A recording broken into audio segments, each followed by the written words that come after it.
Didn't occur to me, but it makes sense. You move up in a different position, now you also get new clothes. Very cool. What's up, guys? I am James Hake. This is the Hake Report. It is 9:02 a.m. U.S. Pacific Daylight Time here at Bond in Los Angeles. It is Thursday, April 15th, 2021. Estimated taxes due, I think, if you do the estimated taxes thing. And I do have another hand-picked song for you guys.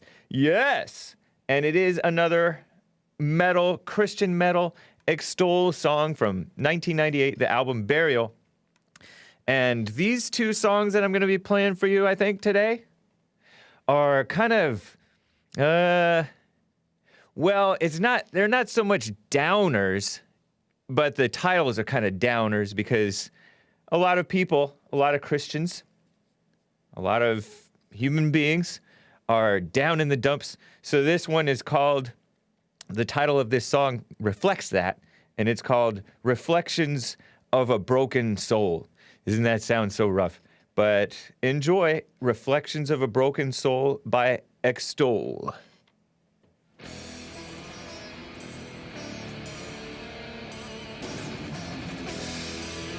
Nice.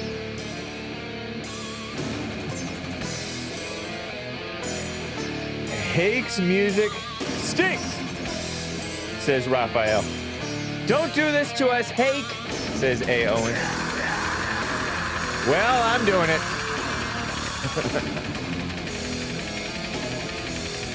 It's so good. It's so good.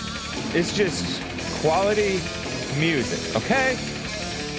Stop throwing up, CEO of Bass. Hey, do you have something you want to tell us, Leanne Rose? No, this is Christian music. It's not Metallica.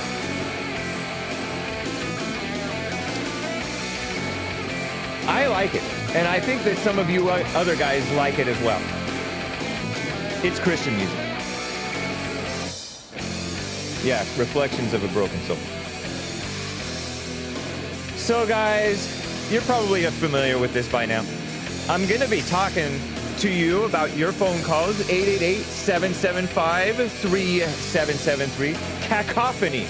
One word, cacophony, says Utopia Bear over on D-Life. Yeah? It is true. I think it is a reflection of the decline of society that we've resorted to screaming music, but it's very quality music still.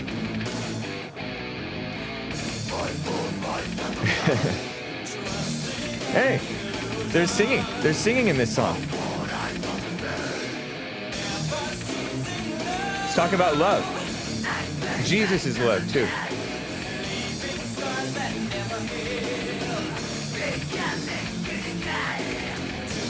It really reminds me of the 80s, honestly. So anyway, guys, I'm going to be talking about Ashli Babbitt. Her killer was unnamed and uncharged. Meanwhile, that other blah blah guy who got killed, is this drowning me out? Do I need to turn it down a little bit? Let's tone it down. Show me how. I know the lyrics to this song. To stop it now. Help me find love. It's a prayer. This song is a prayer. Okay? But meanwhile, Kim Potter gets second-degree manslaughter against a guy who did worse, in my opinion, than Ashli Babbitt did. They both got the same fate, both shot and killed. One shot, one kill. To me, it seems like injustice. I'm going to talk about the communist capitalist companies that are subverting America, the climate hysteria, language propaganda. This music is so funny to me, but it's cool. Birth control, I may touch on that, and other things, of course. It's an ironic prayer. No, it's not meant to be ironic. These people suffer, don't you know? Thank God you found Holly now, says A. Owens. God loves metal, says Bobby. Yeah, anyway, I will be talking, if some of you guys want to continue talking about the water, the poison water that I drink out of the tap here in America, here in Los Angeles. So I let this song play out, guys. That's been my tradition, to let this song play out. It's a 7.5 minute song, I think. How many minutes do we have left? 3.5 minutes? Okay. Turn it back up. Let's enjoy this music. See, a broken soul. These people need the silent prayer. I hate this noise, says Kristi. There is a huge push for women and emotional stuff. See, doesn't this sound like the 80s? It sounds like the 80s to me. It's a good track. It's a good track for the blast. God is order. This song is not, says Danny. You know, honestly, this song does have order to it. It has a lot of ugliness to it, though, because of this. Like this singing. This guy sounds angry. The guy singing sounds angry. Cringe chat. This is saying, learn from mistakes, see what it takes. Our feelings change. His love remains. See? Oh, see? It's a great message. And then here comes the hopeful. Like, this is starting to sound hopeful again. The guitar lines. Anyway, organized chaos. Thank you, RP. A little bit like Journey with that one singer.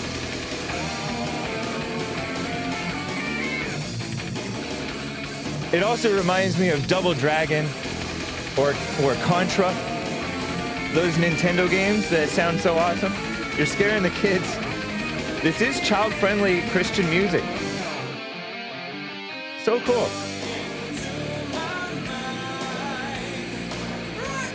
I will be reading your super chats, guys. You can super chat through streamlabs.com/The Hake Report, trovo.live/The Hake Report, no longer dlive.tv. And at the end of this song, it's a beautiful, like, play Kodak Black. And the whole rest of this song is just a nice, inspiring instrumental. So, and a little bit of that guy's, the actual singer's voice. It's a winner, Hake. Thank you. There's a lot of fake news going around. CNN getting exposed. The staffer admits the network pushed propaganda to get Trump out of office. See, even in this song, there's hope.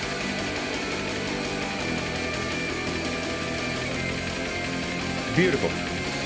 I love metal, but this is a hot mess, says Wipe Out Corona.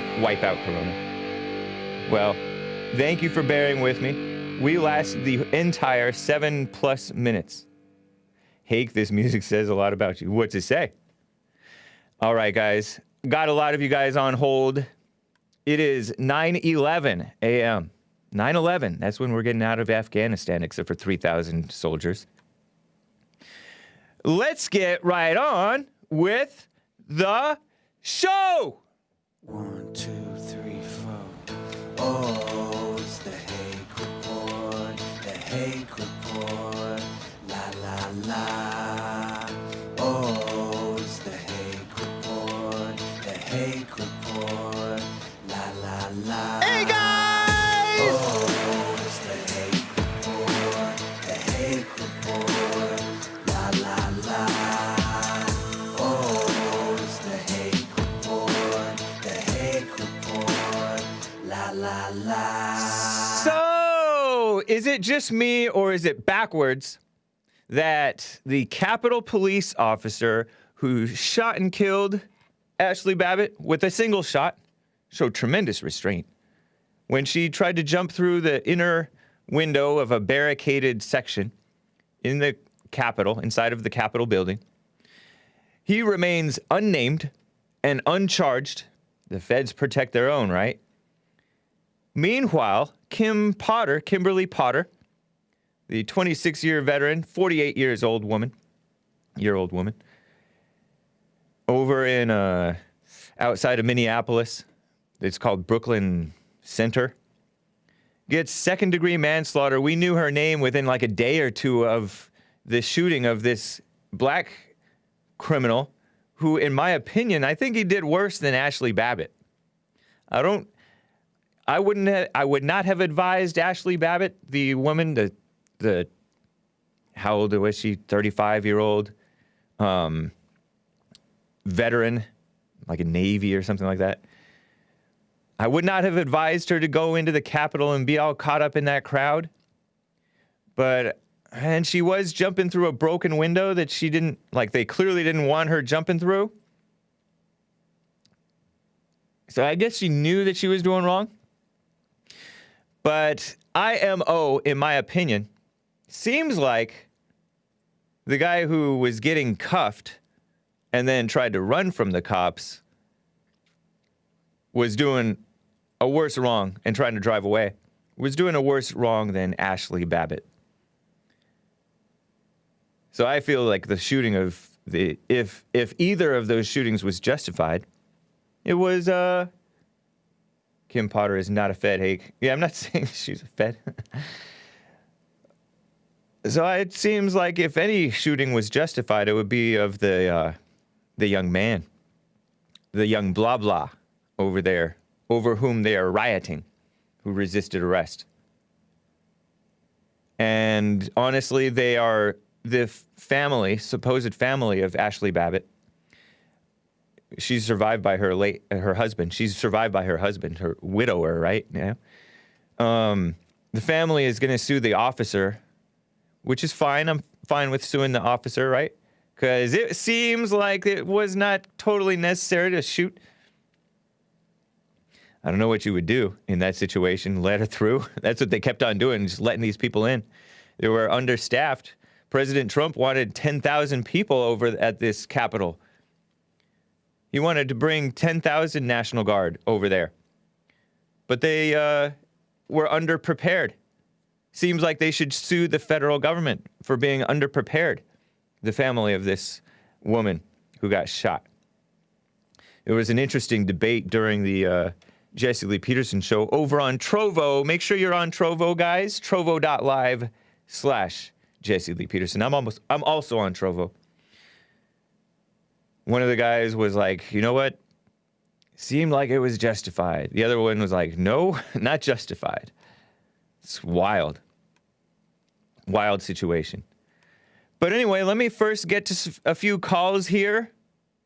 Robert in Kansas wants to talk about the chemicals in the water that's turning the blanking frogs gay. By blank, I mean frickin'. But I don't know if you would want your kids to say that. Those of you listening to the show. So let me get to Robert in Kansas. Robert, how are you doing? Hey, housecat Hake. What's going on, man? Not much. What do you mean by housecat? Hey, I got a couple of good songs for you, man. What do you mean by housecat? I'm just playing, like beta back. I'm just messing with you. But what does that mean, housecat? Like, as opposed to a cat that lives outside. Okay, so you're calling me kind of like a house N-word, except more, more tame. That's what I'm doing, Hake. Okay, dang. Cold. There's a song by Ministry called Lies, Lies, Lies. That's a good Christian song. Ministry, that doesn't sound like a Christian band, though. Am I right? It's literally called Ministry. What do you mean? I know, but Lamb of God is not a Christian band either. And then Dead Kelly, Put 'Em Up. I think both of those are good Christian songs you could play. Okay, appreciate the tips. You had that video on Jesse Lee about the women dancing for the Australian Navy or whatever. Yeah. They were Have you ever twerking. seen- They were twerking at the commissioning of a new ship or something. Have you ever seen, Hake, the Masonic chair dance? You ever seen that? I don't even want to know. I have not seen it. It's like a woman doing a... I don't even want to know. I don't even want to know. A dance on a chair, and then you have the men... Right, I don't even want to know, Robert. Well, the thing is about it, though, is like it seems like they're like men just watching a girl, but what they're really watching is how they control other men through sex. True. It's very interesting. All right. Anyway. Yeah. So this pineal gland thing, and you're drinking unfiltered water. Pineal gland is that the third eye thing that's right here in the middle of your forehead? It's a gland in your brain. And that's what they're referring to by the third eye. They're referring to the pineal gland. Yeah. Well, it's responsible for certain things, just like everything, like how God made us, right? So, it does what it does, and they do put fluoride in the water, which the conspiracy is that, well, it has all types of effects, actually, but it calcifies the pineal gland. But the good news is you can cure it too. You can, decalcify. Sunshine is probably the biggest one. Nice. But just being in nature, like if you spend a couple weeks in nature, like, which would be hard to do, but you really, anyway, it takes your mind. But definitely filter your water, bro. You should, give her like $300-400, something like that. And tell her that, you guys need a good carbon filter for you and the babies, And so... you're getting ahead of yourself. But anyway. And if you wanted to do the fluoride, you can get, like, extra filters. But they're pretty expensive. So, it's what it is. But, yeah, if you have fluoride put in your water, man, they say that... It gives you cancer too. That's why, but that's good for the medical industry, right? Yeah. So, if true, yep. Together. Yeah. Okay. Thank you for the tip, man. I've turned over a new leaf. When I get water refills over here at work, I go all the way over to the kitchen and use the water filter that we have at the sink. Yeah, man. And I left. Next step is to stop using the tap water at home. That's a tougher one. Anyway, appreciate that. Yeah, you can use the tap water if you filter it. I guess using tap water is not good, period. But just filtering it through like one of those Pro Pure or Berkey or just something like that. That a good filter. And at least your kidneys and your liver aren't filtering it first. That at least you put it through a filter initially. So it's good for you long term if you want to live a long time. And all then right. high intensity exercise, bro. Jesse was talking about lifting weights, and that also affects your pineal gland and just your brain in general. And that makes sense. Serotonin levels and everything that's released. So. It's something to look into. But for sure. Thank you, Robert. It's good to hear from you. All right, bro. Take care. Y'all have a good day. You as well. I didn't want to get into what a dirty dancing stuff. But thank you. Malkuth X says, Hake, look up the Eye of Horus. It's shaped just like a pineal gland. Is that one of the Egyptian things? Let me talk with Bobby in Texas. He wants to comment on this manslaughter charge for Kimberly Potter, the former police officer over in Brooklyn. I keep on wanting to say Brooklyn Heights, but it's Brooklyn Center, right? Bobby in Texas, how are you? I'm doing well, James. How are you doing, buddy? Fine, thank you. Excellent. Yeah, so I also, first off, want to talk about Kristi Noem. Oh, yeah. The governor of South Dakota? Right. Saying that she's not going to accept any of the illegal immigrants into South Dakota. I don't know how at risk she was of getting illegal immigrants, but... Yeah, fair point. But at least she does make a point in standing up and letting other people know, hey, should be doing the same thing here. Yeah, I mean, stunning and brave. She's like the third person to do it, right? Didn't Nebraska's governor, male Republican governor, and South Carolina's governor, McMaster, they had already announced that they're not accepting people. It's, to me, she's already failed. But yeah, it's fine. I mean, how about refugees? Is she going to be accepting refugees into the country? Because we have this whole refugee resettlement program, Office of Refugee Resettlement, that's putting refugees into different communities all over the country against their will. Yeah, I don't know how she views. I thought that was fine. She's the only one that's really getting any publicity for her statement. I haven't heard from the other two. McMaster from South Carolina is the first one I heard about. Okay. Yeah, I saw headlines on him. But she's a kind of a big name now because she's been in the media. Didn't she speak to probably spoke to the convention. I know that she spoke when President Trump went over to Mount Rushmore. So she's been in the spotlight in the 4th of July thing. So people are like, oh, she should be the next president. No thanks. She shouldn't even be governor, honestly. Vice president, I mean. Didn't Tucker embarrass her by just showing how weak she is? She kissed up to the transgender stuff. Yeah, she kissed up to the NC2A, which is this is her kind of retaliation to be like, well, I'm still tough. Yeah, pretending to. Tough. Yeah, she can't save it. Like there's tons of illegals that are just dying to beat their door down to get into South Dakota anyway. The NCAA has come out unequivocally in favor of transgenders competing in the wrong on the wrong sex teams. Yeah, I can't imagine why they would want to do that. Like, that's going to be a benefit to women's sports, which is already failing at about the highest level it possibly could. Now they want to be like, hey, let's let transgender guys in there. Right. You want to man this thing. Yeah, and that's so twisted. It's propping up a perverted, deluded person in their delusion, and so it's showing no love to anyone.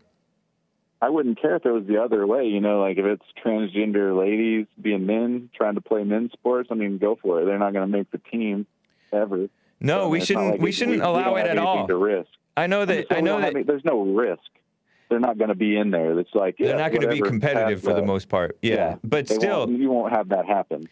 But still, women's sports is going to destroy. There is no way a woman can compete with a man. Yeah, it's ridiculous. I mean, I'm not trying to be sexist. It's just the fact is the fact. Like they're athletically, they're not on the same level. I know, they're just propping up, pretending that this delusion is real. That's the worst crime. Yeah, and it shouldn't be allowed, and then pushing it like it's actually to solve any problem as to you shouldn't be what sex you were born. You should go this way. The only way that these people pretend like they're standing up for what's right is on behalf of women and girls. Give me a break. It's the opposite. But, okay. What Jim Eagle says is let them compete. Let the men crush the women. And in a sense, I kind of support that because these women are the ones who are supporting this more than the men are. On themselves. Yeah, they vote for this stuff. So, if you want to destroy your sport, and I mean, you got to no, people need to stand up for the WNBA. We need more people backing us up. It's like your sport's boring already. Nobody wants to watch you. You can't sell tickets, but now you want to even hurt it even more by allowing biological men to play in your sport. That's gonna help. Terrible. But whatever.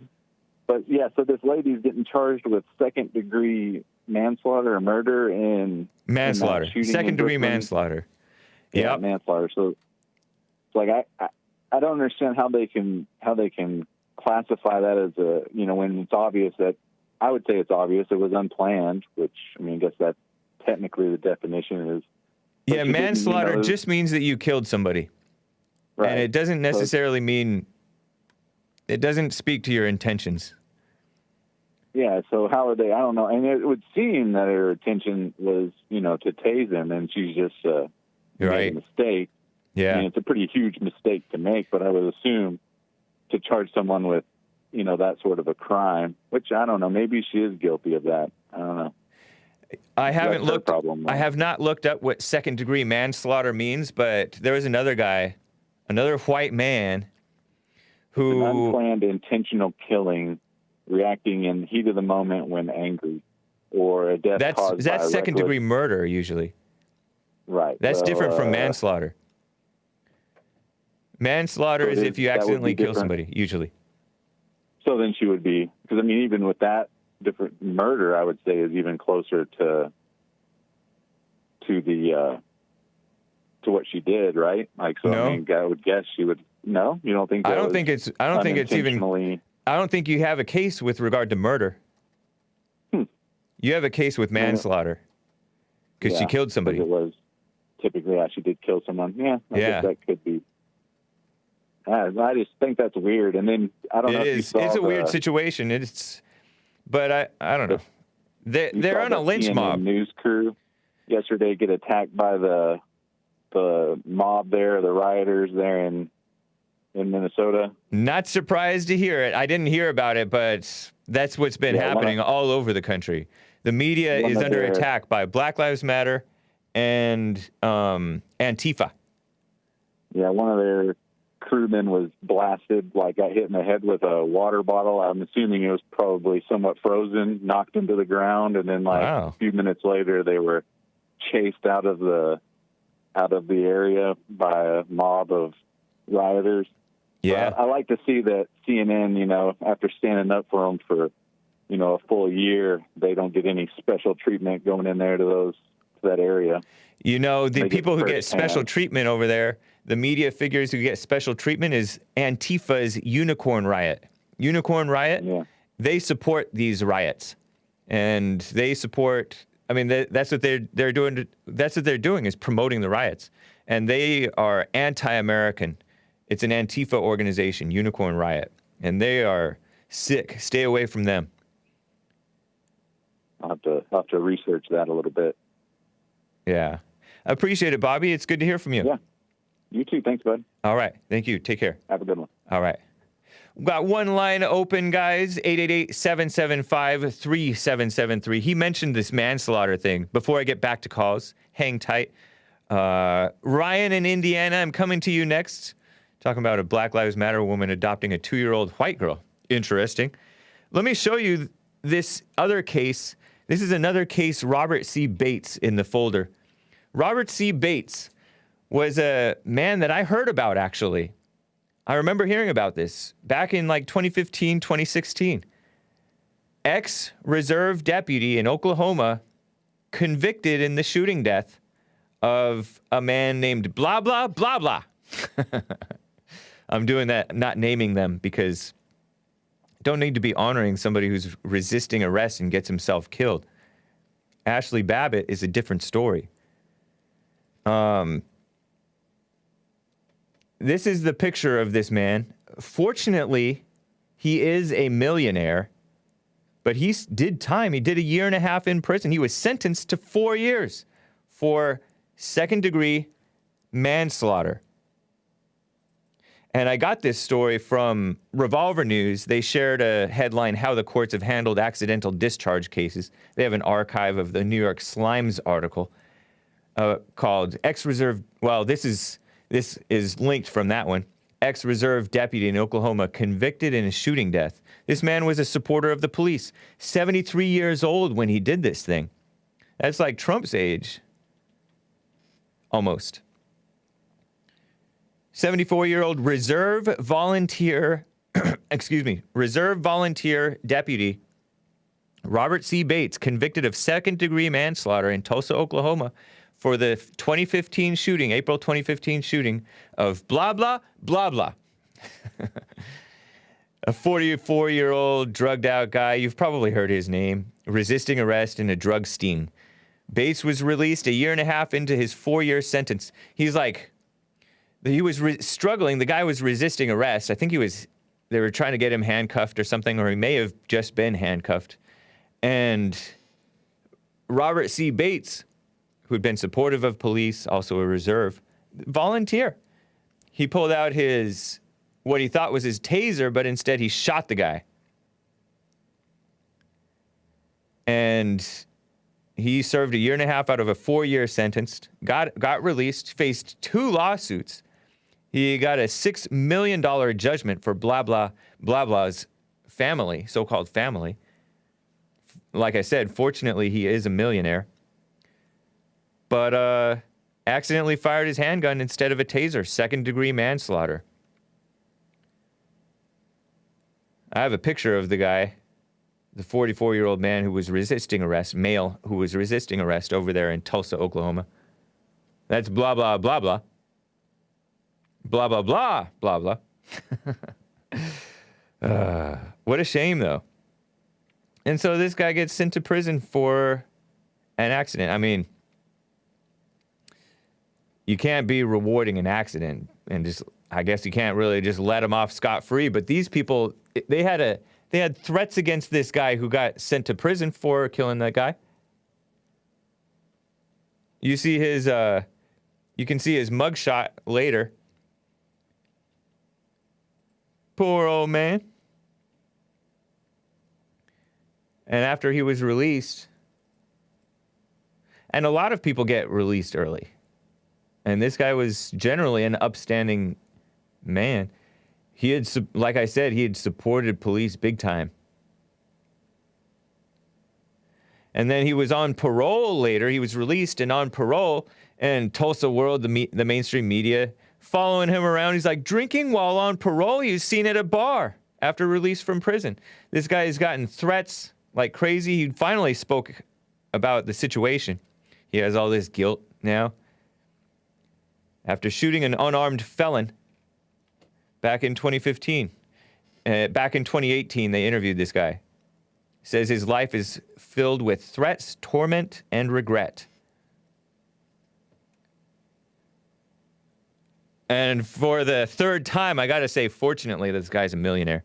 So at least he doesn't have to worry too much about that. But we'll see what happens. Let me get to Ryan in Indiana. Wants to comment on this Black Lives Matter woman. How are you doing, Ryan? Good to hear from you. So, Hake. Hey, I just wanted to I wanted to first preface this because I know there's a lot of Black Americans that listen to your show, and I need to preface this the right way. I do believe that there's more white parents have beaten their white children to death more than it happens in the Black community. Okay, why would you say that? Because, here it goes. This Black woman, she was actually won the Worst Cook in America show last year in 2020. She won the whole thing. Big Black Lives Matter supporter. She's got 3 Black children of her own and a husband. She adopts a young 2-year-old white girl and beat the girl to death. Wow. So like I said, yeah, and this just happened. The Jesse Lee Peterson show has talked about this story today, or when was it? A couple weeks ago. The Jesse Lee Peterson show commented on this. On this story. I missed it, but the point I wanted to bring across. But I don't think that more white parents beat their children to death than Black. What are you talking about? Why would you say that? I would only say that because I think Black people only make up 12 to 13% of the population, and it does happen on both sides. But it's the fact that. So you think that white parents are nasty and evil towards their children, more than a fifth as much as Black parents? I don't know. I don't have the stats on that, but what I didn't want to come across as is someone who just only cares about when a Black woman beats an adopted white child. What I wanted to point out is the hypocrisy in the news media, and this is what I wanted everyone to know. Yeah. If that would have been a white family who adopted a Black girl and the white mom there'd be riots, there'd be all kinds of stuff. So what they're trying to do is just divide us so they can conquer us, and that's whites, that's Blacks, Hispanics. We're all going to be in a living hell together. But you don't. But in order to do that, you don't have to kiss up to the notion that whites are doing it as much, or even you don't even have to mention that whites do it too. Beta. How old are you, Ryan? I'm Beta, 52. 52. Okay, I understand now. Yeah. You're Gen X, anyway, borderline boomer, and therefore, many people your age would give this. It's kind of like a kissing up, like a credence to, oh yeah, whites do it too, to make them feel better. Yeah, I guess so. And it may not even be true. It may not be true. What you just speculated. You speculated that that whites may do it more, and per capita, it's definitely not true. And, okay, good deal. Yeah, I'm just making this point because we got to snap out of this niceness, this softness, this fake fairness. Point well taken, and you instructed that very well, Hake.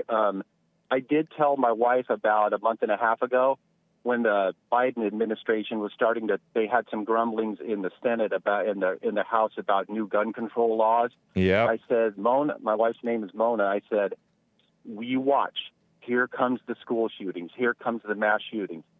Sure enough, it's just like clockwork, just like when Obama was president. Yeah. They have to do that in order to take a grab for our guns. And once that happens, it's going to be just like in Germany when they took everyone's guns away from them, and look what happened there. And I don't know what happened there, but I know what's happening here, and that's evil. Well, you know how we have Antifa? Yeah. In Germany, it was called the brown shirts. They had these people protesting in the streets like Antifa, causing a bunch of problems, and they said the police are the problem, just like they're doing now. It's total playbook 101. And so the crowds of people are against the police. The brown shirts now are the ones kind of, you know, how in Seattle, Antifa had their own little CHOP or Chaz zone. Yeah. Well, that happened to a large part of Germany. And so they said, hey, we can't be having all this violence. So they went ahead and took everyone's guns. Therefore, that led to the Holocaust. The people had no way to defend themselves. And, you know, Antifa has been around for many decades. They didn't just come on the scene. Although they came on they became a household name since Trump came on the scene because they've been so violent against Trump supporters. And correct. And this in favor of Black Lives Matter, but I think they were in those European countries. I believe that Antifa started in maybe Italy or something like that. One of those communist countries. And they've been pushing mess, and I don't know what happened when, but it's sick. It's when you say it's anti-fascism, they are the fascists, but the thing is... They're not fascists because fascists believe in nationalism. Like from what I understand, they're extreme nationalists, right? A fascist is something like that, right? And these people don't want America to exist at all. They're communists. Yeah, they're sick people. But regardless, they're evil. Well, if people are wondering why Biden is really pushing all this crazy stuff so fast, it's simply because they have to catch up. Trump had 4 years where they stalled their big plan. Hillary Clinton, they knew was going to win the election. They never thought she would lose. I know. And so they're 4 years behind on their plan to completely ruin this country. And I don't know. Third world. I think that they're doing it fast because they have no resistance. There is zero actual resistance. You have people talking about with this immigration thing, for example. He called Governor McMaster, the South Carolina governor, who's refusing to accept illegal children. He's calling it a heartbreaking humanitarian crisis at the border. And he's saying rightly that it's started by the Biden administration, but he's like kissing up to the victimhood of these people here. They're not victims, they're children. Their children were sent there by them. It's their fault, it's their problem. And he is right that they were beckoned here by the Biden machine, whatever you want to call it. But it is sick. Be prepared for more shootings and stuff so they can push this gun control through. Are you saying that they're false flag shootings, or what are you saying when you say that? Yes, because it always happens like clockwork. It was the same thing in Obama's era. When they're pushing gun control, no one's interested in it, and it can't get votes in the House and then through the Senate. So you have to cause mass shootings to happen in order for people to start saying, yeah, we need more gun control. Well, this didn't happen under Trump. It did a little bit. The March Against Our Lives was in response to Valentine's Day 2018, I believe. Maybe it was 2017. School shooting by Nicholas Cruz, something like that. A guy who I think the FBI was warned about him. So it does, Well, it happens. If you want to run for president, I'll vote for you. Well, I appreciate it. But the point is that they don't even have to create a false flag because they've debased the culture so badly that these things will happen. And what's causing mass shootings too, in a, not the root cause, but what causes it a bit is these gun-free zones. You go to gun-free zone, ducks in a barrel. That's why, what's his name? The guy who shot up the black church.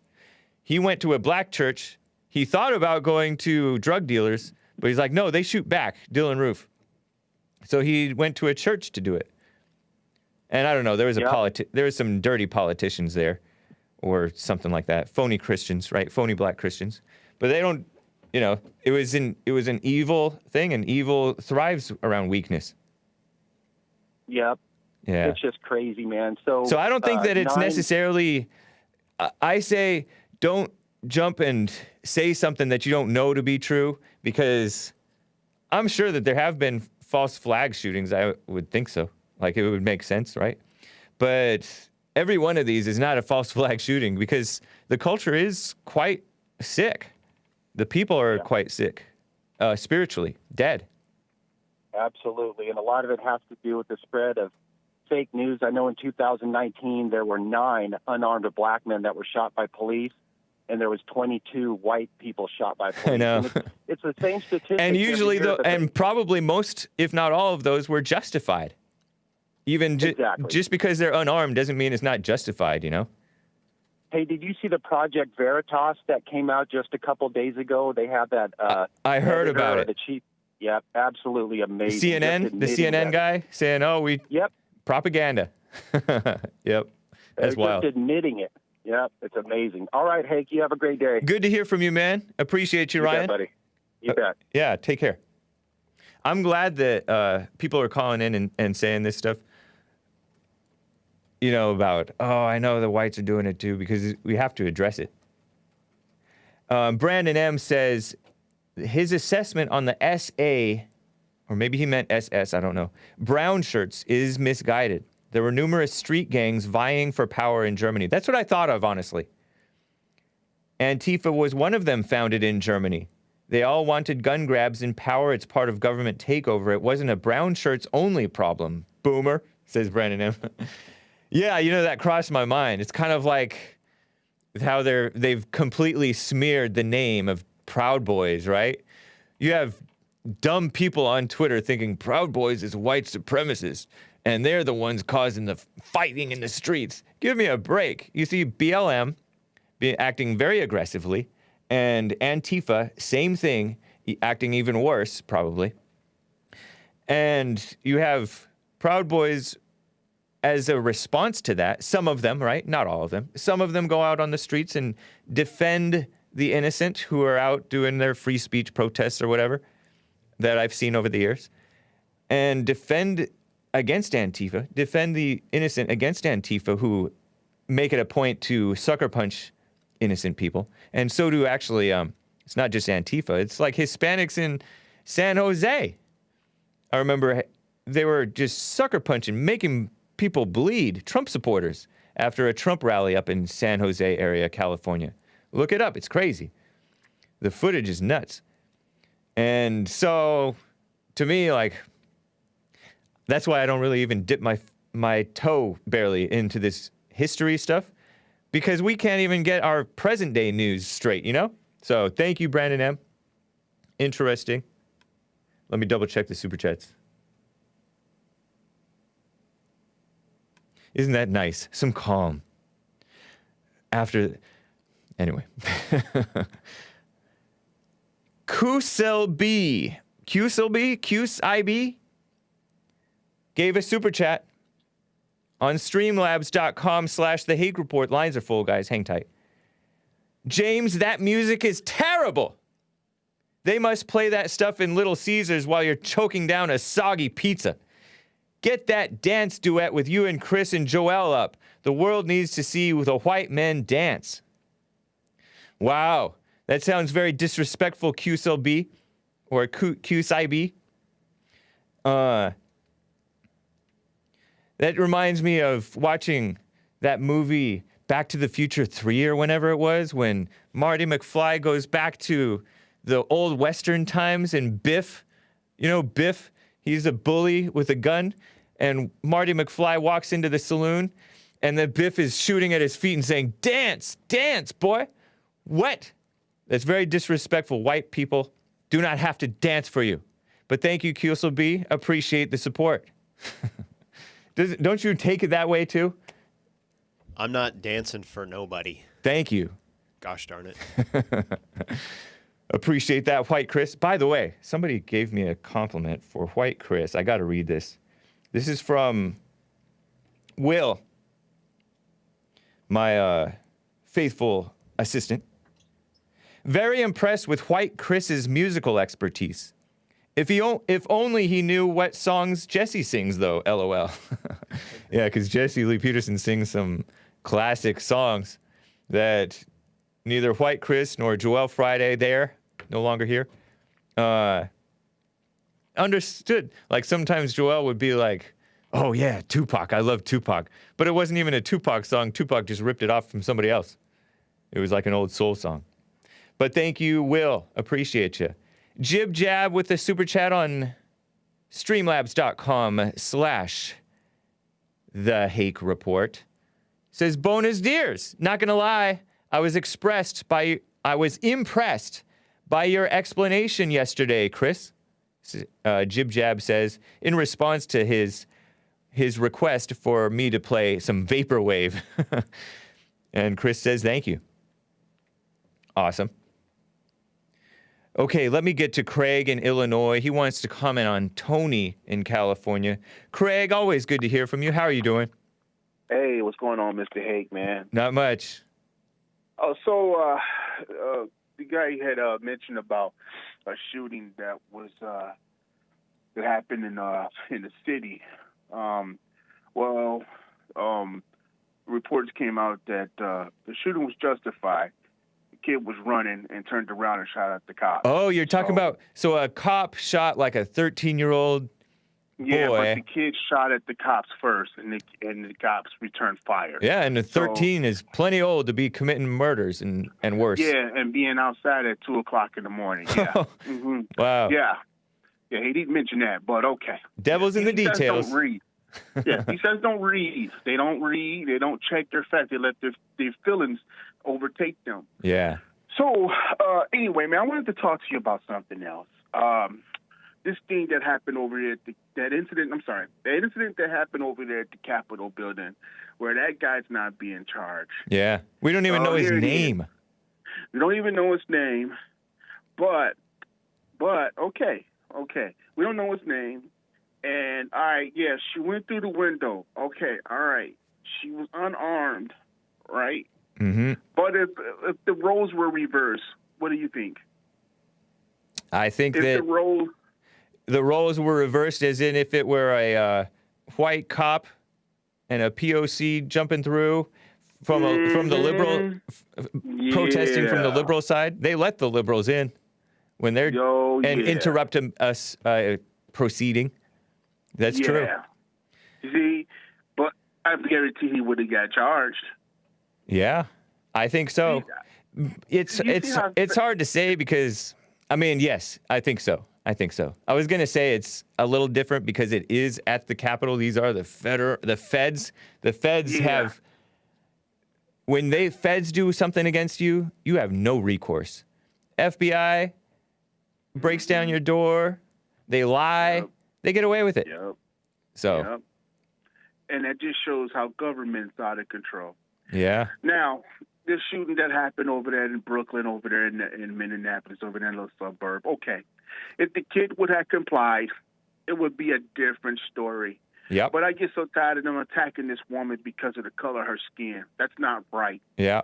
Now, I'm going to say it again. Now, if the roles were reversed, okay? All right? all right, if it was a black guy that shot that kid, would it be an outcry? Not as much. That's for sure. See, that liberal bullcrap. See, that's what I'm saying, man. I get so tired of it. I know. I mean, come on now. We're living in society. It's all about based on skin color. I want my country back, just the way Jesse be saying it. I want my country back. I know. We need to get law and order, and for the mayor to get out there and say that he don't think the officers should have guns.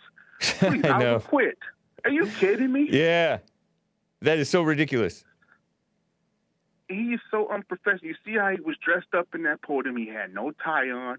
He came up there with a ball cap on, and then he had the American flag all twisted and turned on his jacket. That looks so unprofessional. Because it is. He just runs a little small town. Well, 30,000 people. How big of a town is that? Let me see. Right. So yeah, man. I don't know, hey, I know you got other callers, man. I just wanted to voice my opinion, but these guys need to do that research. Oh, and one more thing. Yeah. To all the haters out there hating on these guys because they're playing their music. You keep playing your music, man. I appreciate it, Kraig. Hear that stuff, what you're hearing, go ahead and play it. Tell them to stop hating, all right? Thank you, Kraig. Appreciate you, man. You're welcome, brother. God bless you. Okay. You too. Take care. Bye. Bye. So, Temple City, California. Probably nobody, except for maybe half or less of the Bond people who come to Bond here and live in this area. You familiar with Temple City, California at all? Yeah, I know the name. I've never been there, but okay, that's in SGV, right? It is. Yeah, San Gabriel Valley. I've never been there, but I know what it is. So I grew up around there, Temple City, El Monte. Used to ride my bike up to Arcadia and buy Extol CDs, or one anyway. And Temple City in 2019. Population was 36,000. So it's like a suburb, relatively small city. I think El Monte is bigger than that. That's about the size of this city that this guy's a mayor of. I don't even know to this day, I don't think I've known who the mayor of Temple City is nor was in my whole life. So my point is, this is kind of a small town, except there is got to be a black element, because it's a black mayor. There was a black who got shot. I knew 2 blacks when I was growing up, and one time his mother got run over by a train, and so we didn't see him anymore. He left, moved to somewhere else. Crazy. Chris's town had 30 to 40,000 growing up, around 60,000 now. And it's all illegals. Or 1965 legals, right? And their babies. Is my guess. It's my guess. Population replacement. Terrible. And it's true. Thank you guys for the support. Let me get to Mark in San Diego. I think it's California, but it looks like it's called Colorado. What's up, Mark? It's good to hear from you. Hey, James, what's going on? Hey, not much. It's good to hear from you, though. Yeah, I was do you know who Tim Pool is? Do you like that guy? I am familiar with him, and I like him. Yeah, I think he's cool. Anyway, he was saying on his show about the person in Minnesota, is it? Yeah, Minnesota. Yeah, he was saying that he was reaching for the glove box. Like, he didn't just resist arrest, for the sake of not being handcuffed, right? Uh-huh. And we recently saw that other woman that shot that guy, and then, she drove into a ditch and died. A woman shot a guy and he drove into a ditch and died? No, the cop was like saying, don't move, don't grab your purse, and just grabbed it anyway. He tried to arrest her. She didn't allow it. She ran and reached for her glove box, pulled out a gun, and shot the cop. Oh, yeah, that black woman. Yeah, that black woman. Yes. Yeah, so... And the fat cop. I mean, right. And then this guy is reaching for the glove box. You know what I mean? Yeah. And it's like, there's, 1% that's a knife. Yeah. 99% it's a gun. There's only one reason to do that. And just to bring up real quick, like what it is for,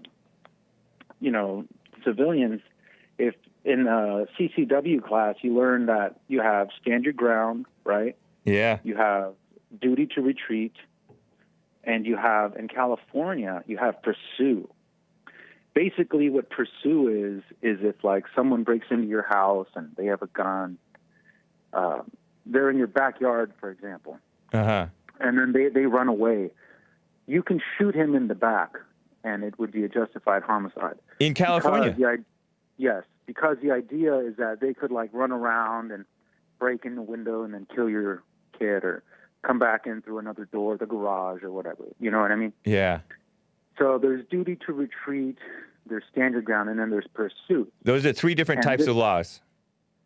They're just like in general what you're allowed to do in the state, right? Okay. What they require you to do.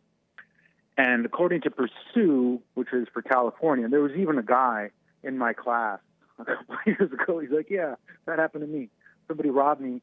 They ran away, but when they robbed him, they pulled like a gun on him, and then they took his stuff and ran, and then he shot him in the back, and he got off. Wow, you cool. know? Because in California? Yes. Nice. Because I think it was in Azusa where that happened. Okay. Rough area. I didn't know that. Because it's reasonable that if you don't stop the guy with the gun, you know what I mean? That Yeah. you can use it on you. So I'm just saying, if this woman would have not been screaming taser, taser, taser, I don't think anybody would be talking about anything. It's like the guy's reaching for the glove box. Oh, yeah. You know what I mean? Right. And it's like, I don't even think this involuntary manslaughter stuff would be happening, you know? That is interesting. In other words, it could have been a totally justified shooting. Totally in my opinion, it is a totally justified shooting, whether she was saying taser or not. Right. He's reaching for the glove box. Yeah. I didn't know that he was reaching for the glove box. But he definitely had no business. I mean, he's a danger. He's a danger. Once you can't see their hands. I know it's not a death sentence. I mean, he was trying to get his ID. What if he was just trying to get his ID? Yeah, exactly. If I had a friend or whatever that had this happen to them, I would not be telling people, oh, they murdered him. Yeah. I'd be like, what do you think he was doing? Yeah, that's true. You have no idea. You know what I mean? Yep. A car is a dangerous machine. It's a deadly weapon. Right. And then I was talking to someone else who was saying that, because I was saying when this one happened, right, because whenever they happen, for the last 10 of them, I basically just say, listen, I don't know any details. Right. But I can tell you this. When it comes out, it's going to sound bad. Right. It's going to sound bad. But I guarantee you, as time goes on, you're going to see not only were they justified, but you know what I mean? They took probably extra steps. Yeah. To not have it happen. And it's simply because the idea is that we're supposed to believe that white police are shooting black people for no reason, right? Yeah. And they don't have to. And it's like, who's not aware of that? I know. You know what I mean? Especially police. They probably wake up in the morning and they're like, please don't let me have this happen to me. You know right. what I mean? Please don't make me choose between literally my vital life and my life, Right. True. And it happens every time. Yeah. I can't think of one. I mean, I think one time there was this other white woman. I forget what state she was in, and it seemed like she just shot early. But again, I don't see how that's racism. I can see how you can make a case for negligence. Yeah, jumpy. I mean? People do make mistakes. Right. And that would be a good involuntary manslaughter. But I haven't seen one person go around and be like, I hate black people. Bang, bang, bang. I know. Give me a break. Or if they did they just start hating black people in that moment? Is that the first black person they've seen? I know, in 26 years, right? Yeah. It's ridiculous. And then people are just illogical. Fascism. You guys are kind of defining fascism. Yeah. I don't think it has much to do with nationalism, even though that's what Wikipedia says. It also says it's far right. Right. You know? It's not. It's like it's just to the right of communism, right? Something like that. That's what I heard from Bill Lockwood. Well, what Dinesh D'Souza says is that, you know, if you're going to define capitalism, you're going to ask how Adam Smith defines it, right? If you're going to define fascism, you should ask how Giovanni Gentili defines it. And he's the guy that Mussolini got it from. Okay. And the way that Giovanni Gentili defines fascism is nothing outside the state. Nothing outside the state? Yeah, the government. Wow. So everything is owned by the government. Right. And that might sound like Care Bears to people on the left, you know, like we're all just sharing. Yeah. But the government, by definition, you know, the government measures, they're not suggestions. You know? Right. They're implemented by point of gun. Yeah. So it's like everything is forced with a government gun. That's what fascism is. Wild. Crazy stuff. And then one more thing I was going to say about mass shootings in general. A lot of people have different theories why they're happening, but there's a few things that are absolutely certain. One is that before, there was a much higher percentage of American homes that had at least one gun. Now the homes that do have guns have more, but the amount that had at least one was way higher. Wow. Yeah, that's a good point. Gun laws were a lot easier. You could just go buy a gun at a hardware store Nice. and leave with it that day. That's cool. And the mass shootings were a fraction of what they are now, right? Yeah. So we had a if higher you have trust society, too. Right. That's the whole point. You know, in high school, they had, like, shooting clubs. You know, people would, like, competition to shoot rifles and things like that. People would go to school on a bus with a rifle. Yeah. No problem. And also, people were much more Christian. For sure. You know, there was much actual less Christian. government. Not this. Right. Not this phony Mexican communist Catholic Christian, fake Christian stuff that we have. None of this LGBT Christian stuff. Right. No. But there was also much less government, you know? Yeah. There wasn't government involved in every little thing. Like there was, yes, in general, like some type of, you know, being on relief or, you know, things for vets or some type of like health insurance. But there wasn't like daycare provided by the government. You know what I mean? There wasn't all this like this culture of welfare. Yeah, this misguided subversion of the family, subversion of fathers and men. Yeah, I mean, you just completely delete the father. Yeah. When you're like, no, the government is going to give you money. You don't need him. Yep. That's so true. These women, it's so ridiculous. Good points. What do you think about the idea that the blacks, they don't even believe this stuff either? They don't even believe that police are shooting blacks for no reason. It just gives them an opportunity to like hurt white people. Many of them, I'm sure, know that, and they don't care. You'll notice that when I talk with different callers and I present facts to them, black callers who are stuck on this victimhood thing, they don't care about the truth. They'll just steamroll right past it, change the subject, go to something else, and refer back to history and pretend that whites are getting what they deserve because of history, right. Supposed history, their communist version of history. Like there's there's obviously countless possibilities, but there's two major possibilities. One, they believe it and they just don't know how to like see what you have to say and they don't want to lose the argument, but they do believe it, right? Yeah.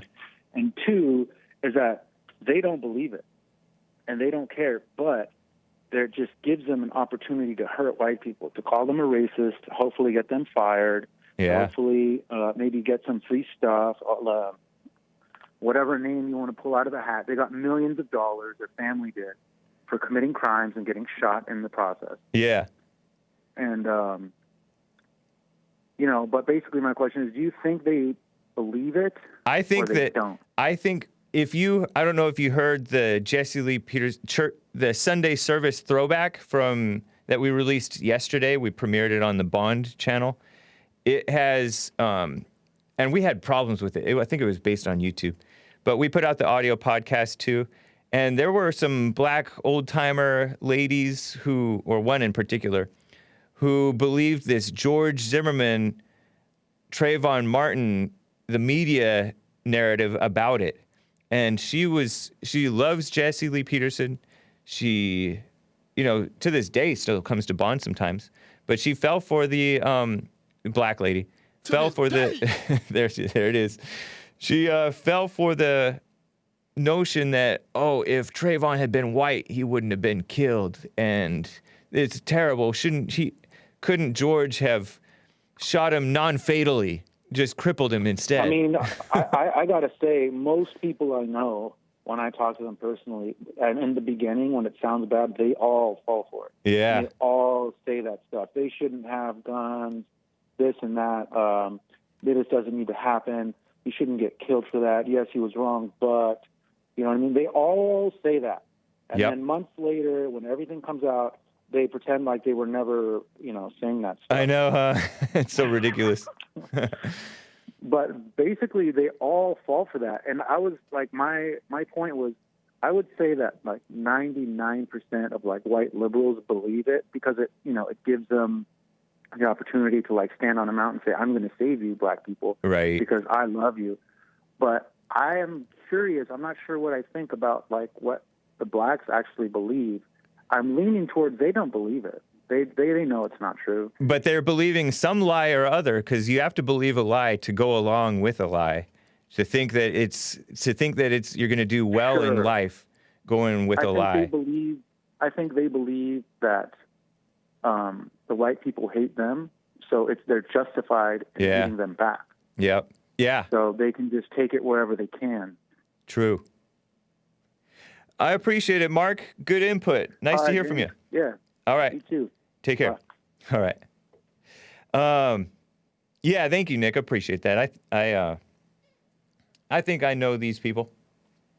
Before I get back to calls, I got the one line open, 888-775-3773. I have some super chats to read when we come back, some about my music. And speaking of my music, I have another, let's call it a dark, decline of human sense of well-being. In this case, it's whites song, but it is a Christian song. It's called Tears of Bitterness by Extol. And I'll be right back in a couple minutes, guys. It's 10:09. Enjoy.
So guys, I hope you enjoyed my beautiful Christian metal from 1998, Extol. Extol at the time of this album release, it's called Burial. And the song is called Tears of Bitterness. And I wonder if you guys understand the lyrics. I actually understand many of the lyrics because I was a lyrics guy. I was into listening to the lyrics and because I was into being a Christian, right? I wasn't reading the Bible as much, so I was listening to Christian music, but I would listen to it and scrutinize the lyrics, see if these are the right kind of Christian music. But it was Tears of Bitterness, the broken hope within. Is this what you promised the day I gave my life to you? Because he's talking about struggling with his faith as a Christian. And there's this guy referencing Jesus and King David. My God, why have you forsaken me? Kind of melodramatic. Not a good place for a Christian to be in. A Christian is supposed to have joy, right? But it's the reality. Listen to this. What is this called when they have strings and stuff? Orchestra. Beautiful, beautiful music. It's terrible, says Marie Warner. Symphonic. Look up the lyrics, guys. Yeah. All I could understand is Ray, says Joseph. White music, yeah. Great music, says Chris. Thank you. Is that you, Chris? No, probably not. Oh, turn it up. This part is nice. It's like inspiring. Hake, you're making old folks' heart beat too fast. This singer has some demons. Yeah. Christian's got to snap out of this. He needs a silent prayer. He needs to find the real Jesus.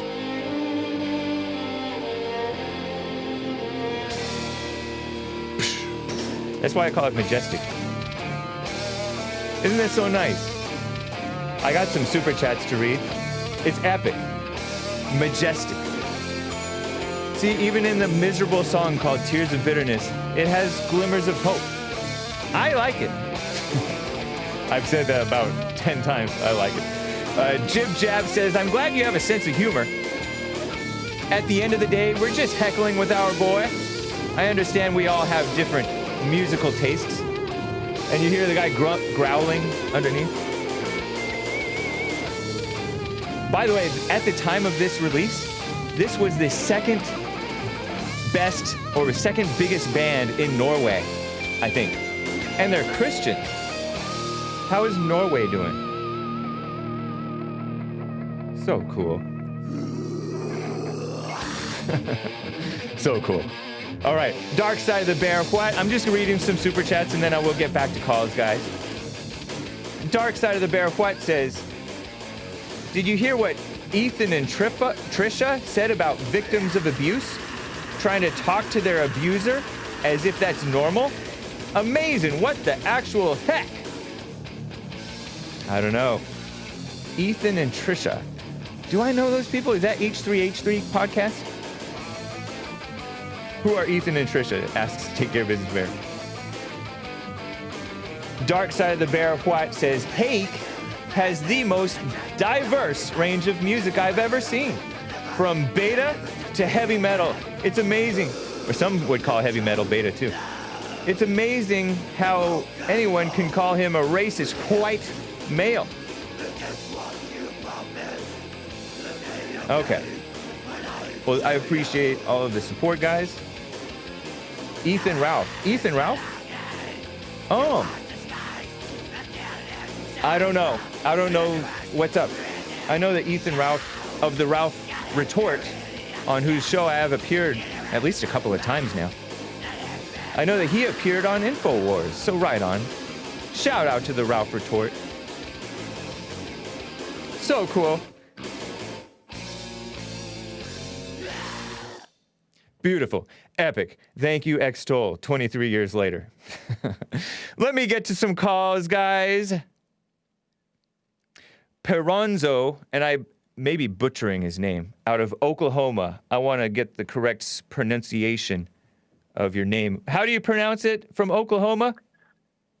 Oh, you got it right. Teronzo? Yep, Teronzo. Or you can just say Mr. Turden. Oh, with a T. T is in Tom. Teronzo. Yes. Okay, Yes, sir. cool. Oh, yeah, I've seen you in the chat. Yes, sir. Nice. I just had a funny story I thought was funny, just to give you an example of just how bad society is degrading. And it involves my family, which are pretty worldly, stuck in the world. Yeah. My son went to a birthday party of my niece's, and when he showed up, he's not going to get the vaccine, obviously, and doesn't wear masks ordinarily. Yeah.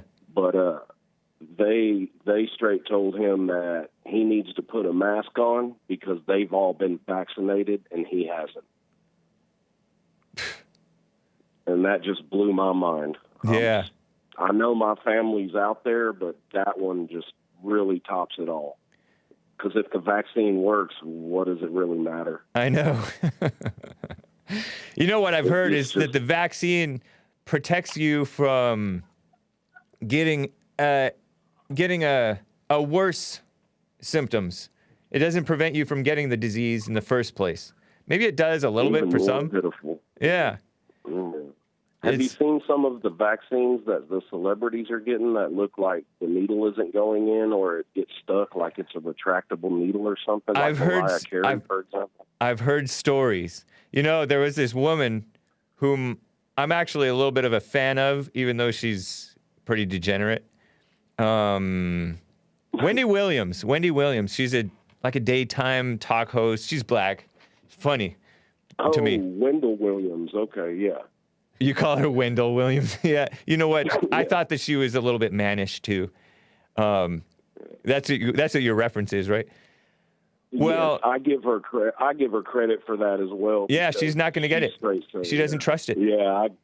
And she doesn't care what type of example she's setting, because honestly, she's setting a good example. You weigh it for yourself. She never got the flu shot. And even though I don't agree 100% with all of Jesse's everything he says, only a couple things I disagree with. But when he told someone the other day that he's not going to get the vaccine and he wouldn't, I give him tons of credit for just saying that on the air, because most people that have any notoriety will not say it. Yeah, it's like politically incorrect. That's what makes me leery about it, is that it's politically incorrect to believe these things. That's why I cut the people who say the moon landing didn't happen. I cut them some slack, because the establishment comes down so hard on these NBA players who say, "Oh, the moon landing was fake," and then they have to apologize and say, "Oh yeah, it was real." Why? Why do you even care what these people say? I guess because it just shows that they're just like the rest of us, right? And they shouldn't be listened to when they support Black Lives Matter. I guess it undermines their... I don't know. It's ridiculous, though. Exactly. No, the moon landing was absolutely fake. I mean, if you look into it, nice. It's ridiculous. Yeah. Yeah. They don't even have... They tell you that they don't even have the data or any of the stuff saved, that they misplaced it. I mean, it's just the cheesiest crackhead story I've ever heard. It's almost believable, as incompetent and corrupt as we are, that we would be less capable today than were back then, but whatever. I mean, look at our amazing cell phones. Yeah. So that's your son, huh? And they're trying to... Yeah. Whatever. Yeah, I couldn't believe that. And that's your family? Even though I know they're... Yeah, oh yeah. No, I don't really even talk to any of them, really. Yeah, you don't need to have your son hanging around them. Yeah, he went with my mother, which is his grandmother, to that birthday, and they, when he was there and didn't have a way home, so he had to wear a mask the whole time like a fool. That's ridiculous. They pressured him into it, and I'm just like, man. How old is he? So if you don't mind my asking. He's 22, I believe, right now. Oh, okay. I was thinking it was a little kid. Yeah. But even a 22-year-old, oh gosh, it's shameful. What a mess. It just blows me away just how bad it's getting. I think it's not going to end well for a lot of people the way it looks. I know. People are so weak, they'll They'll go along with anything. Yeah, as soon as they tell them they can't go to Walmart anymore, they're just going to, most of them will go get the vaccine if they can't go to Walmart. Dawning Armour. Oh, what's up, Dawning Armour? He says he says a message for you, Teronzo. He says, teach your kid. Armour. Well, this guy's a pro-vaxxer. He says, teach your kid to lick doorknobs for Jesus. Yeah. Well, that would actually help because it would just raise his immune system. That's right. So eat that, Dawning Armour. And it's probably definitely safer than shoving that weird needle into you. I know, it's experimental. It's not fully studied. Does your son doesn't really have allergies, does he? No, we don't. I don't get flu shots or anything. And even, when my kids were my first two sons were born, I got their vaccines and stuff, their shots, that they make you get because I didn't know any better. But I have a 6-year-old daughter now, and she didn't get any shots. I don't take flu shots or any of that stuff. Yeah. I trust God. I don't think God made a mistake. Fair enough. That works for me too. Yeah, I did not. I ran away from the doctor's room when they wanted to give me these, although I did have to submit to it later, as a little kid. And we didn't have as many vaccinations, but we had like a skin test, TB skin test. We had, I forget what all, but. Exactly. I was born in 1970, and there was probably, I think there was maybe 3 or 4 shots that you would get. Now there's 20 or 25 shots. That's insane. It's terrible. Yeah. Yep. Well, I appreciate the call, Teronzo. It's good to hear from you. No problem. I'll holler at you again. Sounds good, man. Take care. All right. Bye. Real quick, I got to get to Zach in Columbus, Ohio. Zach, how are you doing? I'm doing well. How are you, Hake? Doing well as well. Thank you. Well, so first, when I first tuned in, I was in history, okay, and I'm in AP Gov. I don't know if they have AP classes. Yeah, advanced placement. Yeah, you're a smart kid, smart young man. I mean. Yeah. Yep. So I was in AP Gov, and we were talking. I don't know why we were talking about the Indians because we're learning about government. Right. But we were talking about the Indians, and I'm not going to say my teacher's name, but we'll call her Miss W because her first name is the W. So we're in the class, and I'm watching you or whatever, and you're blasting this horrible music in my ears first. Yeah. This horrible music. So I watched it's before your time. It is. I looked up Extol, though, and apparently they are a Christian band. Yep. Like I told you. Apparently Extol means praising excessively or something like that. Yeah, extol the Lord. That's what it's, yeah. Yeah, so it's a nice Christian band. I used to be into all the heavy metal stuff like Slipknot and Incubus and all them. Yeah, Incubus. I stopped.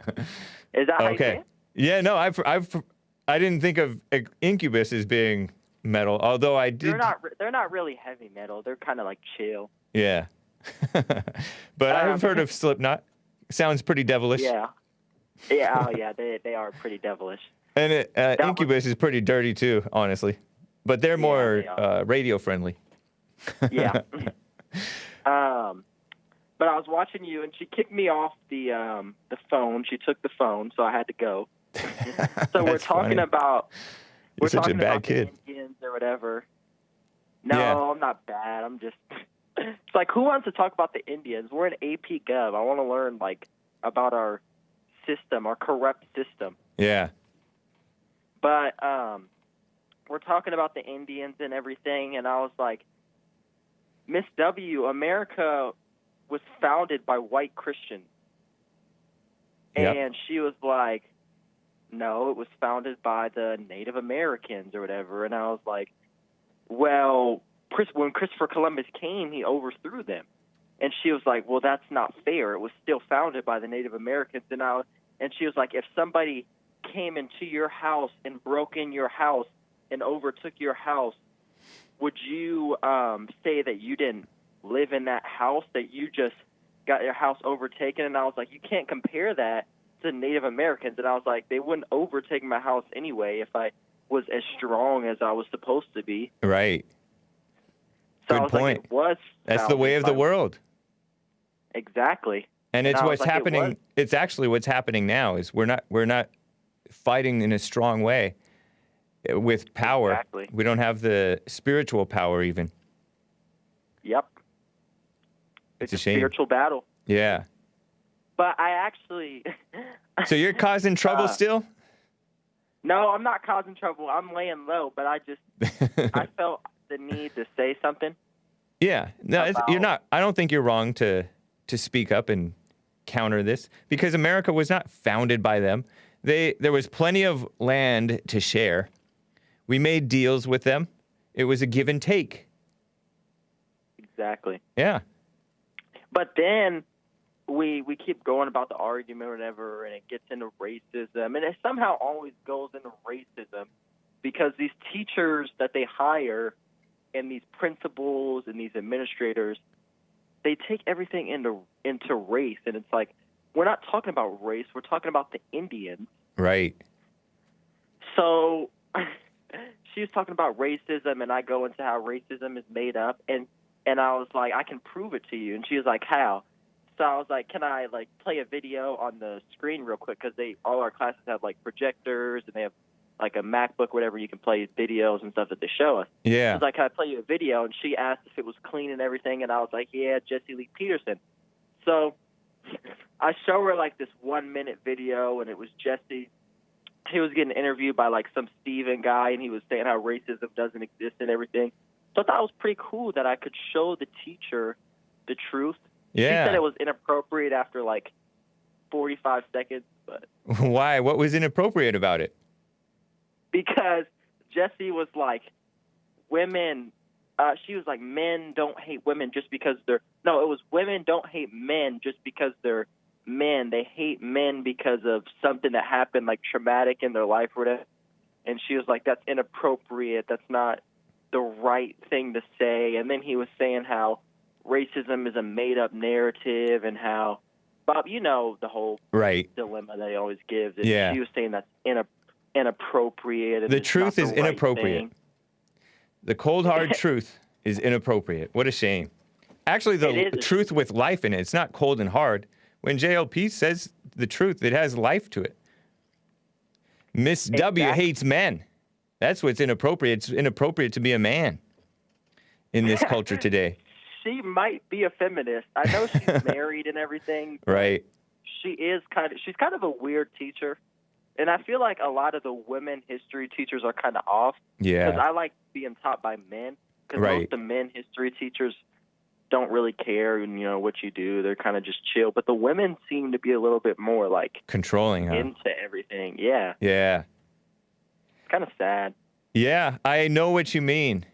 There was one teacher who was a history teacher who was conservative, Mrs. Ilardo, over in Arroyo. And the only reason I knew she was conservative is because it was during Clinton, Bill Clinton being investigated, and she's all, oh, he's guilty. And then the next year I had Mr. Shonk, and Shonk, he thought that FDR was the best president we ever had, and that Reagan was the worst. But then he did give a little credence, saying, oh, Reagan brought a lot of morality back.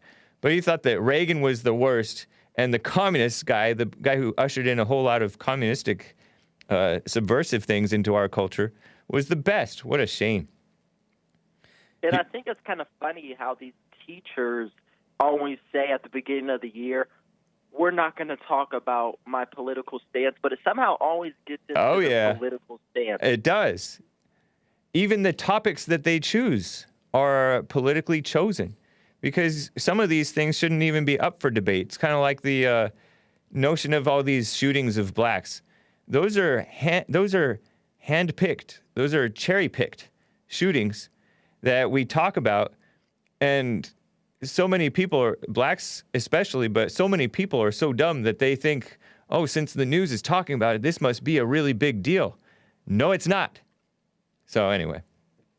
And the first day we went back, we did this activity, and I know she was just trying to pick out the conservatives and the Democrats in the room. Wow. And the liberals in the room. But we did this activity, and it was like you had to explain your stance on certain points, and it was like gun control, and then another topic was it always somehow ends up Biden versus Trump or Obama versus Trump. Like we did something in English and AP Lang where we had to compare their speeches and the words they used and everything. And everybody seemed to pick Obama.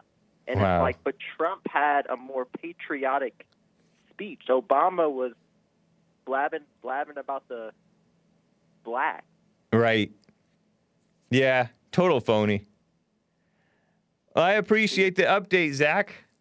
Be careful. Of course. Yes, I will. I'm staying out of trouble besides, standing up on the right things. Don't be on your phone in class. Well, we weren't really doing anything. She was just blabbing on about the Indians, and she That's gives funny. like 15-minute lectures every day. So I'm like, let me just hop on Hake because this is pointless, and I can just rewatch it when I get home because she records like the lectures on. For the people that aren't at school and are still virtual, she records the lectures. So I'm like, why can't I just watch this later? Interesting. But yeah. Columbus, All right, Ohio. Hake. Well, thank you, Zach. Appreciate you. Take care. Yep. All right. Bye. Quickly, I have one line open, guys. I'm gonna get to you, but hang tight. Update. Fake news. This is a Revolver headline sharing a Daily Wire reporter's tweet. Fake news plus fake science equals propaganda. And I have a couple of these. It's about climate emergency. Ryan Saavedra, is that how you pronounce the name? He's a Daily Wire reporter guy, right? He said, this stuff is coordinated. The far left, apparently, outlet Scientific American. Apparently, they tweeted on Monday, the 12th of April. Scientific American has agreed, they're declaring this about themselves, with major news outlets worldwide to start using the term climate emergency. And they have a headline of a wildfire, right, that's threatening homes. And they said climate emergency is their term in its coverage of so-called climate change. And they share a statement about this decision and the impact that we at Scientific American, hope that it can have throughout the media landscape. And their article is titled, "We are living in a climate emergency, and we're going to say so." And they have this picture of this forest fire that there's no proof that the whatever difference in climate from whenever to whenever has caused it. No proof. As President Trump said, sweep the forest floor, rake it, manage it. And so, yes, Daily Wire has this headline from the Project Veritas undercover work exposing that CNN guy. Reading, CNN director says, we will oust Trump. We worked to oust Trump. We create propaganda and use fear, because emergency is a fear word, right? To pass our climate agenda. Yup. Everybody knows that. It's such a female thing to do, is to hype and hype and hype and focus on something that's completely not important at all. So anyway, just pointing out the language propaganda. And speaking of language propaganda, I have this thing from AP Style Book. This I also found from Revolver News. AP was ridiculed, according to Revolver News, after suggesting mistress, we know the word mistress? Dirty word, kind of, be replaced with friend or companion. And Fox News has a little bit about it too. But this is from AP Style Book on Twitter. This is the couple of tweets. And AP are enemies of America, Associated Press, far left, extremists. They support using the wrong pronouns for transgenders, pretending that they're pretending that it's a she when it's really a he. They do that. They got rid of the term illegal alien years ago, saying, oh, that's demeaning. And then they changed to undocumented immigrant. Well, that's false because they're fraudulently documented most times. Anyway, and they are well documented many times. So here's AP Style Book on Twitter. Don't use the term mistress for a woman who is in a long-term sexual relationship with and is financially supported by a man who is married to someone else, somebody having an affair. That's how the term mistress is used. That's the exact definition of mistress, AP. But instead, use an alternative like companion, friend, or lover on first reference and provide additional details later. No, I'll use mistress. In fact, hopefully I don't even have to talk about such horrible things. They go on. We added this guidance last year. It's not new. We understand that it's problematic that the alternative terms like companion, friend, lover, very vague, they fall short. But we felt it was better than having one word for a woman and none for the man, and implying that the woman was solely responsible for the affair. I'm sorry, but that does not imply that the woman is solely responsible for the affair. It's not. It's a married man. It's an adulterer. An adulterer and his mistress. That's what that is. Stupid. AP style book. Anyway, they think it's sexist or something like that. Ridiculous. Just get rid of clarity. That's what they're doing. Getting rid of clarity. Killing babies is what it's called. Now then they called it abortion, but abortion everybody knows is killing babies. So now they're calling it reproductive health care. Shameful. I got to get to William in Kansas City, Missouri. Is it Missouri? William, how are you doing? Hey, Jake, how you doing? Doing fine, thank you. All right, I just have a quick question for you. All Maybe right. two, if I can get it in. I just want to ask you, what man would you think would be considered as the strongest man? A married man with a family or a single man? Depends on the man. Jesus is the strongest man in the world. Unmarried. Killed at 33, right? Then came back to life. Okay. You can't get stronger than that. Okay. So Paul the apostle, and I do consider him an apostle. I don't consider him a false prophet. But shout out to the people who think him. I don't think he ever married either. Perfectly content. So you don't think it would matter?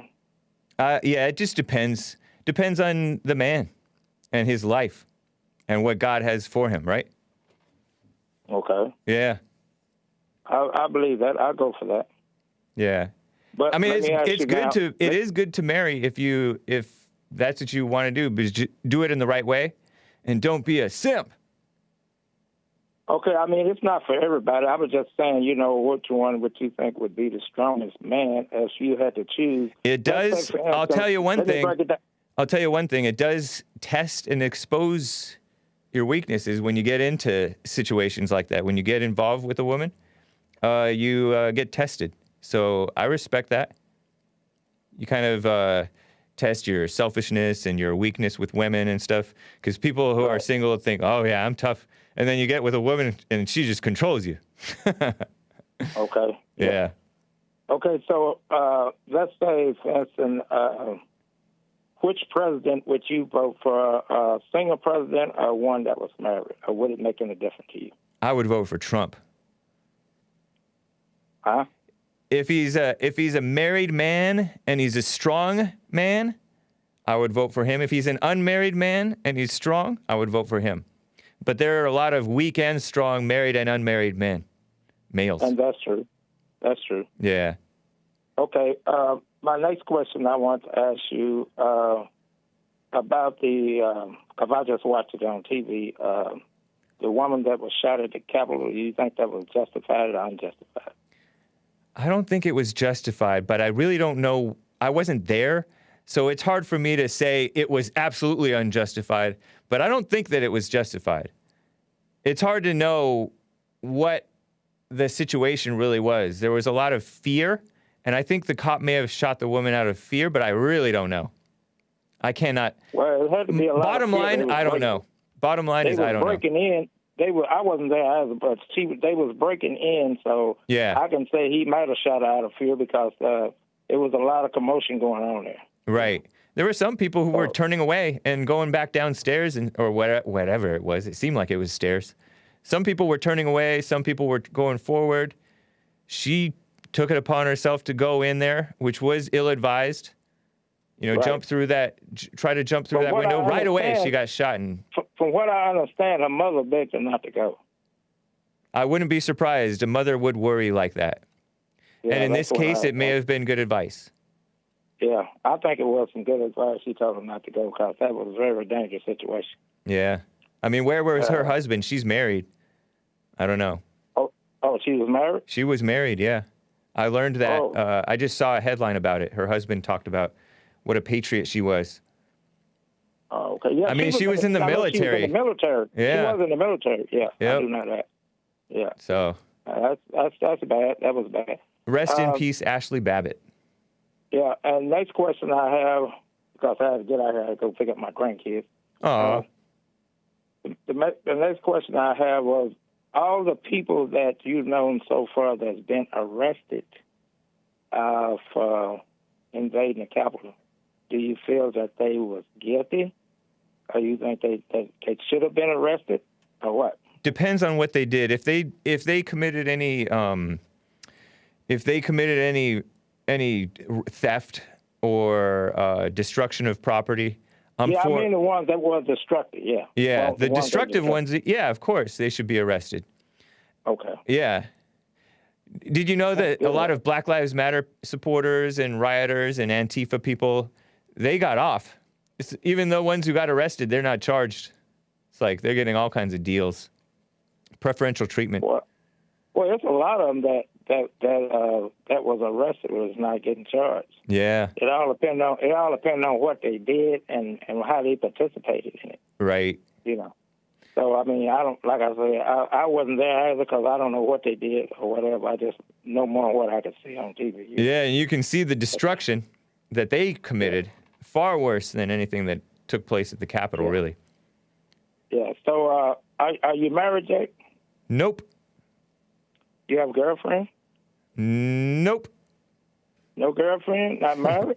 You ever want to get married? I don't know. Maybe. If it turns out for me, yeah. If not, no. Because you're still pretty young now, aren't you? How old are you? I'm almost 40. Not that young. I'm no spring chicken.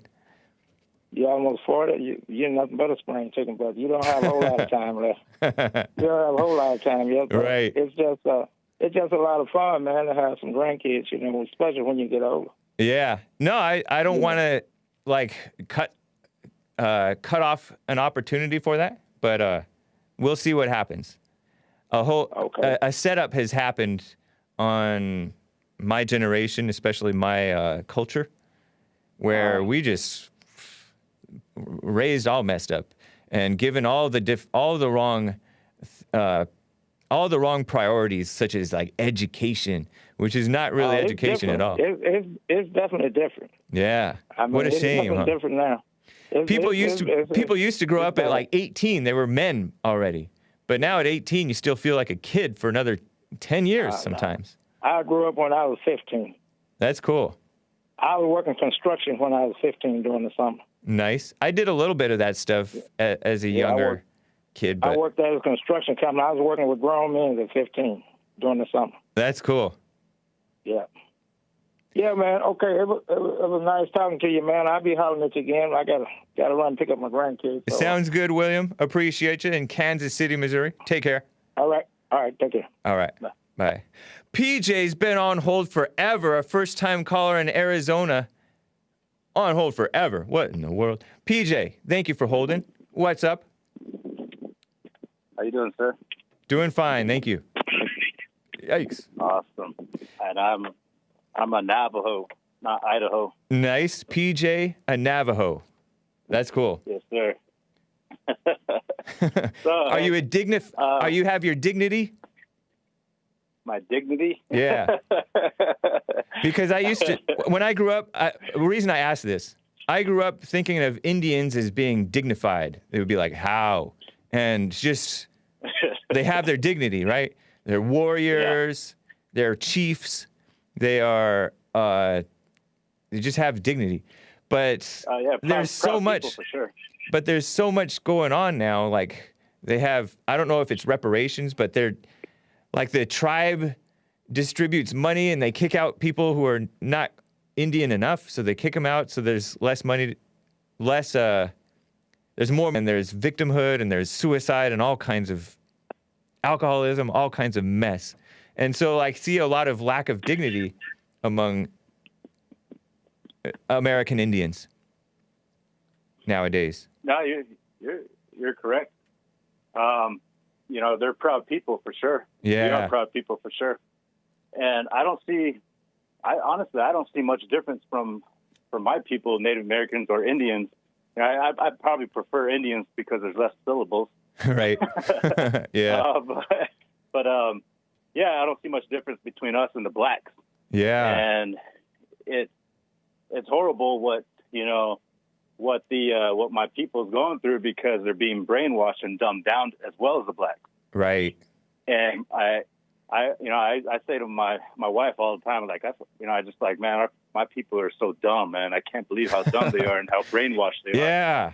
So used. And, so, you know, it's just crazy, man. And, you know, it's all about your upbringing. Yep. And, you know, my grandfather's he was a medicine man. So he was, you know, traditional, but he converted to a baptism and became a pastor. Wow. So, so that's a big transition there, you know. So I have a lot of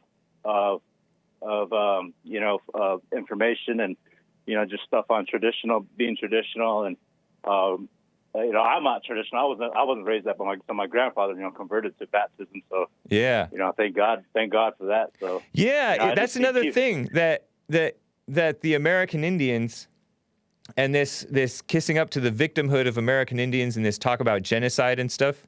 Like a lot of Indians became Christians, and that's something that the white Christians brought.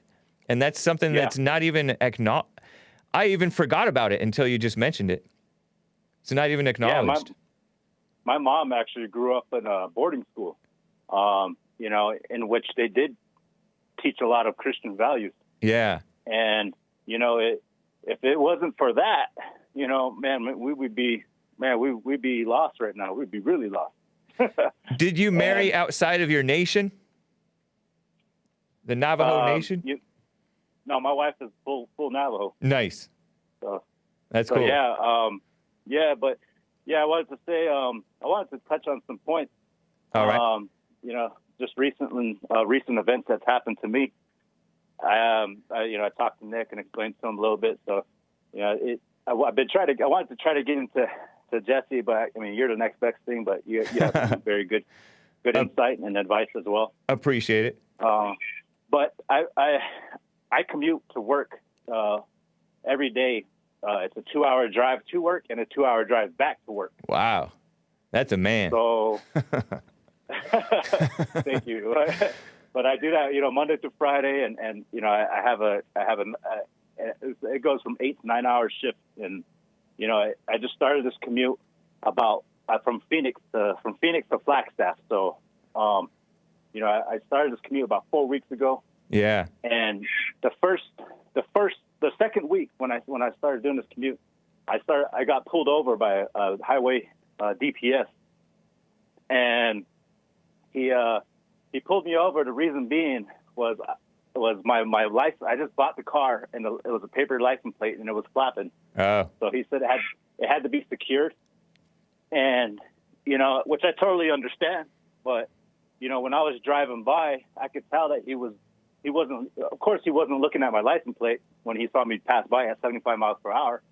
You know, he was looking at me, and then decided, yeah, I'm going to check this guy out, right? And you know, I get it at a time right now, and just the area as far as drug trafficking. Oh. And I'm Navajo, and I'm 6 foot, 215 pounds, and you know, I kind of look Mexican. Actually, I look a lot Mexican. I get mistaken for being Mexican. Yeah. And so, you know, I get it, you know, being pulled over and being checked out once, but I back the blue. You know, I'm a former firefighter, inactive. You know, but you know, I back the blue and 100 support for first responders. And you know, when they pull me over, you know, I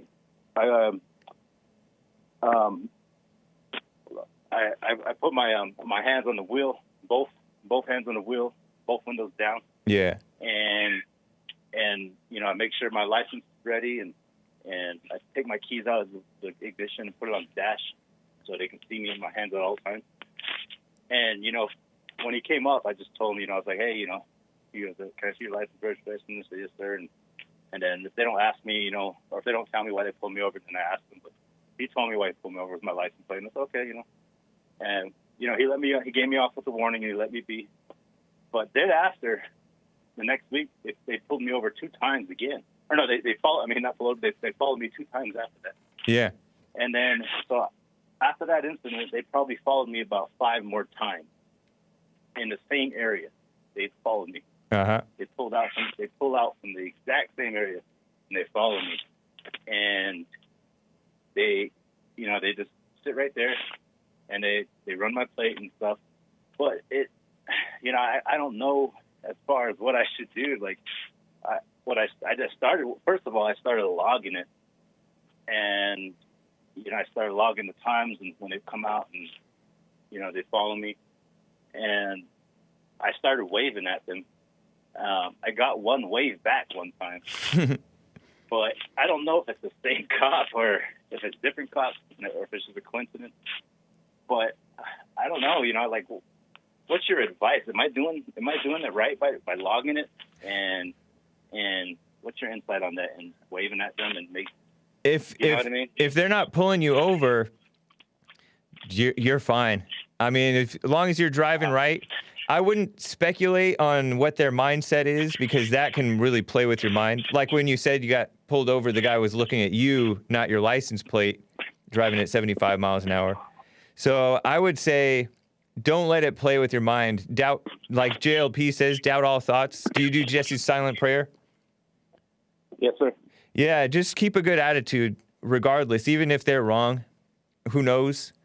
That part of Arizona, like you said, maybe there have been issues, and they'll probably, most likely, if you're going to continue to do this commute, which, yikes, if you continue to do this commute, they'll get to know you and they'll be like, okay, this guy's not a problem. Yeah, that's what I'm trying to think. I'm trying to look at the bigger picture. Yeah, just let it be. I mean, I was profiled as a young man on my bike over at the wash when there was a lot of drug stuff. And so like they stopped me, but I understood it because I don't want druggies hanging out at the wash. And so just leave it alone. Just don't even, you can document it if you want, but I really don't think that they're going to do anything wrong to you as long as you keep a good attitude. You know what I mean? Yeah. Yes, sir. They don't, always, I think they have bigger things to worry about.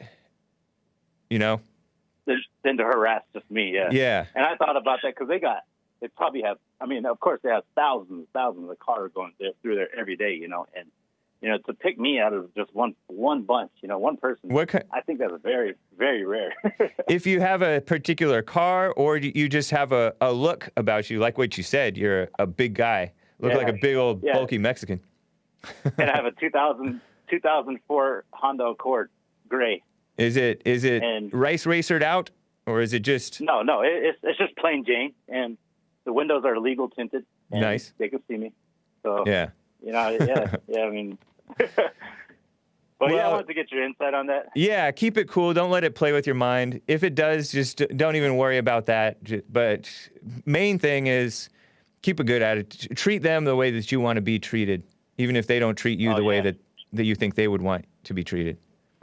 For sure. That's all you have to do is comply, you know? Yeah. And, you know, if you have nothing to hide, then hey, but, yeah. Right. Well, thanks, Jake. Hake, I wanted to ask you, do you remember the DC talk? Yeah, I remember DC Talk. I got kind of into my sister, incidentally, my sister was into them more than my brothers or me, although I kind of liked them a little bit when they were more rap. And then they came out with Jesus Freak when I started to go into high school, and I really liked that album, Jesus Freak. And then I didn't really listen to them after that. I didn't hear anybody mention them, and I was like, man, they were so big back in the 90s. They were, yeah. And now some of their singers have gone on to sing for, like, Newsboys or something, I don't know. All these different groups. The God's Not Dead, the God's Not Dead guy, the black guy, he's from DC Talk, right? I think. Anyway. Well, I appreciate it. From DC Talk? I think so. Yeah. Audio Adrenaline. Okay. Yeah, anyway. Hey, and one more thing about the peyote. That's just an excuse to get high, man. Peyote? That's an excuse to get high, yeah. Right. Yeah, don't listen to them about being spiritual with that, yeah. Well, thank you, PJ. I appreciate it, man. Take care. Yes, sir. All right. Wow. Donning Armour in California wants to clear the record because I called him a pro-vaxxer. What's up, Donning Armour? How you doing? How dare you? I'm doing well. How are you doing, man? I'm doing fine, thank you. I'll keep it quick and succinct. Listen, I'm not pro-vaxxer. I'm not necessarily anti-vaccination either. Vaccines seem to have worked wonders over the past, half century. Yeah. So I'm not really against it. I wouldn't be the first in line to take it. I haven't taken it. But whatever, I wear a mask. Right. I wear a mask, I wash my hands, and I social distance. Yeah. If that's too much for these clowns to get in line with, then there's nothing that I could do for you. Like that yokel, like you were talking to earlier, that said, oh, gee golly. They always have to have that accent, too. You're so arrogant, man. I'm sorry. You look down on the country people. Well, I love the country people, but do they have to be so stupid? It really bugs me. But that's an anti-white slur. No, it's not. Are you on speakerphone? You're coming across a little rough. No. Okay. Maybe you're in an echoey room. So where do you wear a mask? That's the real question. Where and what context? When I'm around other people. Okay. That's fair enough. Yeah. But not outside. Yeah. No, if I'm outside or if I'm sleeping or something like that, of course I'm not going to be wearing a mask. But these people seem to think, like, maybe I shouldn't, I'm not going to do the country accent, maybe I shouldn't have my kids wear a mask because getting sick makes you stronger. No, stupid. Getting sick makes you sick. It makes you sick. You know what I mean? Like, it's not a good thing. Your body has natural deterrents. That's what I was talking about with drinking the tap water. But then somebody said, I think it might have been Jim Eagle, he said, kids need good bacteria from dirt and such. They don't need bacteria from homeless people urinating in the tap water or something like that. So, fair point. Okay, there's some truth in that, but good bacteria from dirt. Yeah. Come on now. Listen, there's bacteria. Some of it's harmful, some of it's good. Yeah. Quote unquote good. And that's okay, that's fine, but your body does not want to become sick. Your body has natural defenses to prevent you from getting sick. Now, when you get sick, yes, your body has a way of coping with this where it stops the viral particles or whatever that. We're over time. I got you. I got your drift, Donning Armour. I appreciate it. It's good to hear from you. I'm glad you got to clear the record. Not a pro-vaxxer or anti-vaxxer, necessarily. No, and also you need to talk to No White Guilt, and I'm going to leave with that. Okay. Thank you, man. Appreciate you. All right, brother. All right. Bye-bye. Take care. Rick and the rest of the callers, I cannot get to you. The show is over. TheHakeReport.com for my stuff. JesseLeePeterson.com for Jesse Lee Peterson stuff.